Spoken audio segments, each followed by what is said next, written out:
Hi, everybody. This is Silvio Canto in Dallas, Texas, on Monday, October the 2nd. Today, we're going to talk about a post that I have over at the American Thinker on Monday morning, and that has to do with uh, Cuban doctors. And let me kind of set up the story for you, for those who may not be familiar with the story. The Cuban government has engaged in a employment arrangement where they will take Cuban doctors and let's say they will send them to Brazil. And then Brazil pays for these doctors, not by paying the doctors directly, not by contracting with the doctors directly.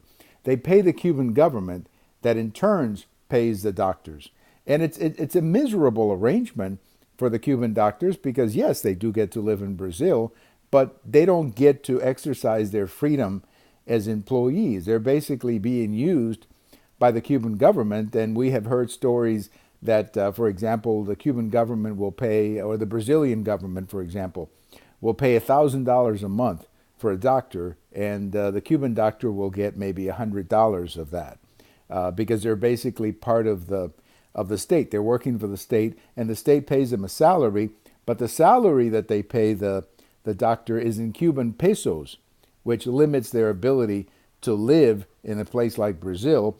And then the invoice that the Cuban government sends to Brazil is in dollars. So the Cuban government has a source of hard currency, but it pays the people or the doctors in this arrangement in Cuban pesos. So this is clearly a mismatch and an arrangement that does not favor the Cuban doctors whatsoever. Well, the story that I wrote about this morning is that a bunch of Cuban doctors in Brazil have decided to sue the Cuban government in Brazil for this arrangement. I mean, it's a pretty daring move if you think about it, because if this particular lawsuit is not accepted in Brazil, they're going to have to go back to Cuba and face the consequences. They may end up in jail, most of them, for basically standing up to the Castro regime. So it's a very interesting case. We have never had this kind of situation before where Cuban doctors or Cuban employees, and it's not just doctors, they do it with nurses,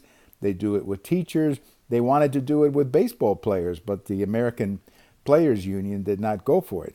But what they do is it's a tremendous, it's a horrible employment arrangement for these Cubans who are sent overseas basically as an export, almost like you're exporting something, and then the Cuban government gets the dollars and you get paid in pesos. So this is a story that we're going to be keeping an eye on. I bet I'll be doing a few more writings and clearly probably a few more videos about this over the next few weeks. We are calling, though, on President Trump to publicly support the doctors, and I would even go further than that. I think President Trump should offer asylum to all of these doctors and bring them to the United States as political refugees.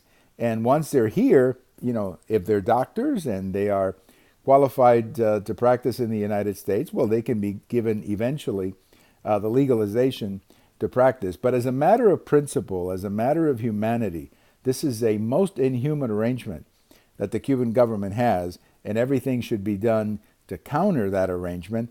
And, President Trump has already begun bringing back the staff at the U.S. Embassy in Cuba for reasons of this electronic attack. He's also declared Cuba or issued a warning for Americans to go to Cuba, again, because of these electronic attacks. So President Trump should continue and offer asylum to many of these Cubans in Brazil.